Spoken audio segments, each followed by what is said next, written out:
बिस्मिल्लाहिर्रहमानिर्रहीम। तो दोस्तों आज की क्लास में हम कवर करेंगे कॉस्ट मार्जिन किस तरीके से बनाते हैं। तो जिसमें यहाँ पर आपके पास जो है आइटम्स हैं, इनकी यहाँ पर सोल्ड क्वांटिटी लिखी हुई है और साथ यहाँ पर आपको जो है वो आइटम्स की जो अमाउंट है वो लिखी हुई नज़र आ रही है। और उसी के आगे दोबारा से आपको जो प्राइस नज़र आ रही है, ये प्राइस जो है यहाँ पर रिटेल प्राइस है। और उसके बाद फिर हम देखेंगे कि कितनी सेल्स हैं हमारे पास, मार्जिन का यानी पर आइटम मार्जिन्स कितना निकल रहा है और हमारे जो है वो टोटल प्रॉफिट हमारा कितना हो रहा है। तो वो तमाम चीज़ें जो है वो आप यहाँ पर कैसे कैलकुलेट कर सकते हैं, उसके लिए हम जो है एक न्यू शीट यहाँ पर क्रिएट करते हैं और यहाँ पर मैं आपको स्टेप बाय स्टेप बताता हूँ। सबसे पहले यहाँ पर आपको हेडिंग डालनी है जिसमें आपके आइटम नेम होंगे, ठीक है। तो यहाँ पर मैंने आइटम मेन्यू के नाम से जो है वो एक हेडिंग बना दी है। नेक्स्ट यहाँ पर आ जाएगा आपके पास सोल्ड क्वांटिटी, यानी कि जितने आइटम आपके सोल्ड होंगे आपने उस क्वांटिटी को मेंशन करना है। फिर इसके बाद आपको यहाँ पर जो है वो अमाउंट जो होगी उनकी प्राइस होगी, ठीक है। यहाँ पर जो आपके पास जो अमाउंट की जो प्राइस होगी इनिशियल, ठीक है ना, वो आपको लिखनी है, यानी कि जो इनिशियल प्राइस होगी वो आपको यहाँ लिख लेनी है।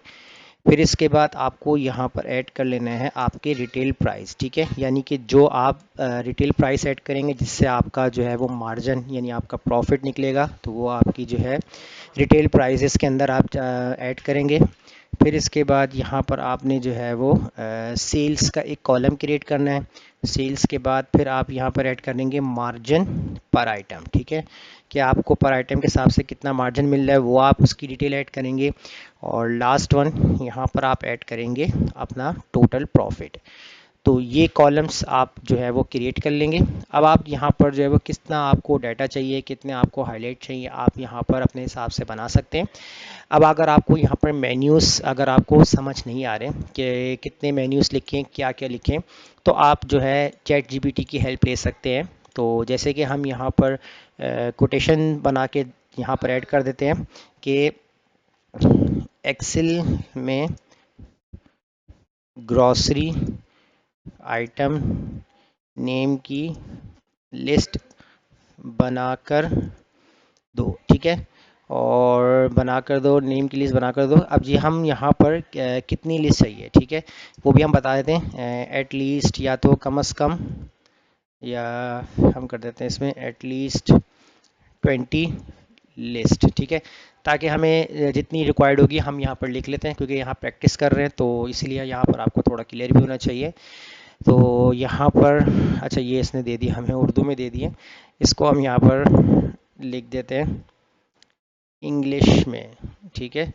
तो अब देखें इस तरह आपको ना हर एक प्रॉम्प्ट भी देना पड़ता है, ठीक है। हो सकता है आपको वन टाइम में ही जो आपको ये प्रॉपर बना के दे दे, अगर नहीं दे रहा तो आप इसको कॉल कर सकते हैं। देखें इसने हमें 25 वैसे दे दिए, तो अब हम यहाँ से 25 भी चाहे तो कॉपी कर सकते हैं। तो इसको कॉपी कर लीजिएगा यहाँ से यहाँ तक, ठीक है। इसको कंट्रोल सी से कॉपी करें और एक्सेल में जाएं और इसको कंट्रोल वी के साथ पेस्ट कर दें। अच्छा, पेस्ट करने के बाद अब आपके पास देखिए यहाँ पर ना इस तरीके से एक एक ब्लैंक सेल्स आ रहा है, कोई इशू नहीं है। आपने क्या करना है, कॉपी करना है, ठीक है। कॉपी करने के बाद राइट क्लिक करना है, पेस्ट स्पेशल में चले जाना है।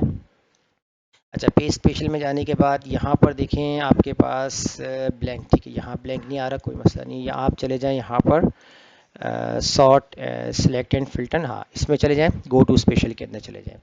यहाँ पर देखें आपके पास है ब्लैंक ऑप्शन है, ठीक है, इसको आपने यहाँ से सिलेक्ट करना है। सिलेक्ट करेंगे, ब्लैंक सेलेक्ट हो जाएंगे, उसके बाद आपने जो है इनको डिलीट करना है। डिलीट कैसे करना है, यहाँ से आप इसको डिलीट कर देंगे।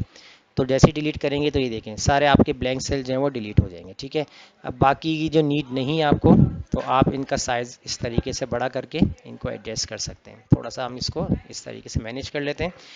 अब देखें ये आपने करना ही है, इस तरीके से सिलेक्शन बना लें और इसको बॉर्डर दे दें और हेडर को आप जो है यहाँ पर डिफरेंट कलर फॉर्मेट के साथ जो है इसको हाईलाइट कर दें। तो देखिए इससे क्या हो गया, चैट जीपीटी की हेल्प से इसने मेरा काम आसान कर दिया। आप खुद से भी लिखना चाहें लिख सकते हैं, अदरवाइज ये आपकी चॉइस के ऊपर है। अच्छा, सोल्ड क्वांटिटी आप यहाँ पर लिख सकते हैं। तो मैं यहाँ से एक रेंज सेलेक्ट कर लेता हूँ, ठीक है, और यहाँ पर अप्लाई करता हूँ इक्वल रेंट बिटवीन का फार्मूला अप्लाई करता हूँ और यहाँ पर मैंने अप्लाई कर दिया है 5 कम से कम और लगा देंगे यहाँ पर 15। इसके बाद ब्रैकेट क्लोज करके कंट्रोल के साथ एंटर करूँगा। अब एंटर करने के बाद इसको मैं कॉपी करूँगा, इसको वैल्यू में चेंज कर दूंगा। तो राइट क्लिक करके पेज स्पेशल में जाकर इसको वैल्यू पे चेक लगाकर ओके कर देंगे, ताकि ये वैल्यूज़ बार बार चेंज ना हो।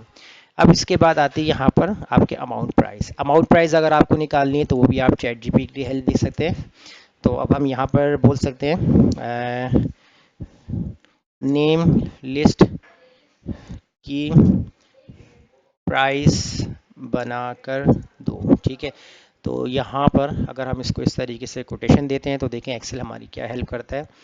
तो इसने हमें प्राइस बना के दे दिया, सिर्फ प्राइस का कॉलम, ठीक है। अब हम यहाँ पर इसको बोल देते हैं सिर्फ प्राइस का कॉलम दो, ठीक है। तो ये आप चाहे तो ये साथ भी दे सकते हैं या फर्स्ट टाइम में एक अलग करके भी दे सकता है, जो भी हो सकता है, ठीक है। अच्छा, यहाँ पर अगर ये इस तरीके से लीटर पैक्स आ रहा है, उठाना चाहते हैं उठा ले, ठीक है। नहीं है तो आप चाहे तो इसमें बता दें सिर्फ प्राइस चाहिए, यूनिट नहीं, ठीक है। तो अब देखें ये हमें जितना हम इसके अंदर प्रॉम्प्ट डालते रहेंगे तो ये आपको देता रहेगा इस तरीके से। अब देखिए इसने हमें जो है वो इस तरीके से हमें दे दिए। अच्छा, अब देखें यहाँ पर थोड़ा सा इसको आपको क्लियर करना होगा। इसने हमें रुपीज़ के अंदर दे दिए, तो या तो अब देखिए इसने डॉलर के अंदर दिए 0.1 पॉइंट समथिंग करके आ रहा होगा। तो अब हम क्या कर लेते हैं, इसके अंदर थोड़ा सा डिफरेंट कर लेते हैं, या तो हम रेड बिटवीन का फॉर्मूला यूज़ कर लेते हैं, वरना आप थोड़ा सा प्रॉम्प्ट डालेंगे तो ये फिर निकाल देगा, कोई इशू नहीं है, थोड़ा टाइम उसमें ज़्यादा लग जाएगा। तो वैसे अगर आप करेंगे तो कोई इशू नहीं है। तो हम यहाँ पर रेड बिटवीन का फॉर्मूला यूज़ कर लेते हैं और यहाँ पर प्राइस कम से कम लगा देते हैं 500 कॉमा और लगा देंगे 1000, ठीक है। और उसके बाद ब्रैकेट क्लोज करके कंट्रोल एंटर कर देंगे। कंट्रोल सी से कॉपी करके राइट क्लिक करके पेज स्पेशल पे जाकर वैल्यूज़ पे चेक लगाकर ओके कर देंगे। अब रिटेल प्राइस निकालनी है, वो इससे ज़्यादा होंगी, तो उसके लिए भी आप यहाँ पर रैंड बिटवीन का फॉर्मूला लगा लेंगे। बॉटम के अंदर अब आपने क्या करना है, यहाँ पर 1200 से आपने यूज़ करना है, कॉमा और 1500 तक लेके जाना। अच्छा, एक मिनट, यहाँ पर आपने सिलेक्शन तो बनाई नहीं, तो पहले आप यहाँ पर सिलेक्शन बना लें यहाँ तक। उसके बाद आपने रैंड बिटवीन का फॉर्मूला यूज़ करना है और बॉटम में आपने लिखा 1200, उसके बाद लिखा 1500, ब्रैकेट क्लोज, कंट्रोल एंटर। उसके बाद यहाँ पर आप करेंगे कंट्रोल सी से कॉपी, राइट क्लिक करेंगे, पेज स्पेशल में जाएंगे, वैल्यू पे चेक लगाकर ओके कर देंगे। तो यहाँ तक तो आपने जो है चैट जीपीटी की हेल्प से और कुछ फार्मूले की हेल्प से आपने यहाँ तक काम कर लेने हैं। अब देखेंगे यहाँ पर अब आपने सेल्स के लिए फार्मूला अप्लाई करना है, तो आपने इक्वल लगाना है और यहाँ पर जो आपकी सोल्ड क्वांटिटी आपने इसको मल्टीप्लाई करना है जितनी आपकी रिटेल प्राइस है, एंटर कर देंगे। तो ये आपकी सेल बता रहा है कि फ्लोर थी, कितनी क्वांटिटी सेल हुए, 12 हुए हैं, तो आपके पास कितनी प्राइस आ रही है सेल प्राइस, तो आपको बता रहा है। इसको जब डबल क्लिक करेंगे तो ये हर आइटम का जो है हमें यहाँ पर सेल प्राइस निकाल के देगा। मार्जिन पर आइटम अगर आपको कैलकुलेट करना है तो इसके लिए आप यहाँ पर इक्वल लगाएंगे और जो आपकी रिटेल प्राइस होगी आपने माइनस करना है जितनी आपकी इनिशियल प्राइस होगी, उसके साथ आप माइनस करके एंटर करेंगे। तो देखें यहाँ पर कि 563 की अमाउंट इनिशियल थी, तो आपने इसमें रिटेल प्राइस रखी 1423 की, कितना मार्जिन बन रहा है प्राइस का, 860 बन रहा है। तो जब डबल क्लिक करेंगे यहाँ पर तो हर आइटम का जो है यहाँ पर आपको मार्जिन दिखा देगा। अब आपका प्रॉफिट कितना बन रहा है, तो उसके लिए आप यहाँ पर कैलकुलेशन करेंगे, इक्वल लगाएंगे और यहाँ पर आप देंगे जो आपका मार्जिन आइटम निकल रहा है, ठीक है। तो ये आपने सेलेक्ट करना है और इसको आप मल्टीप्लाई कर देंगे जितना आपने सोल्ड क्वांटिटी के साथ किया, ठीक है। आपने सेलेक्ट किया और अब यहाँ पर आप कर देंगे इसको एंटर, ठीक है। आपने एंटर किया तो ये आपके पास जो है वो आपका प्रॉफिट निकल के आ चुका है। यहाँ से आप डबल क्लिक करेंगे तो आपके पास हर आइटम का जो प्रॉफिट होगा वो कैलकुलेट होके आ जाएगा। तो इस तरीके से आप एक ग्रॉसरी हो या अपना एक स्मॉल बिजनेस हो, उसकी अगर आपको यहाँ पर कॉस्ट मार्जिन करनी है, उसका एक पूरा एक डाटा एक्सेल के ऊपर बनाना है, तो आप कैसे बना सकते हैं, जैसे मैंने आपको आज की क्लास में बताया। तो फिलहाल आप आज इस क्लास की प्रैक्टिस कीजिए और मुझे इजाज़त दीजिए, मिलते हैं नेक्स्ट वीडियो में। अल्लाह हाफिज़।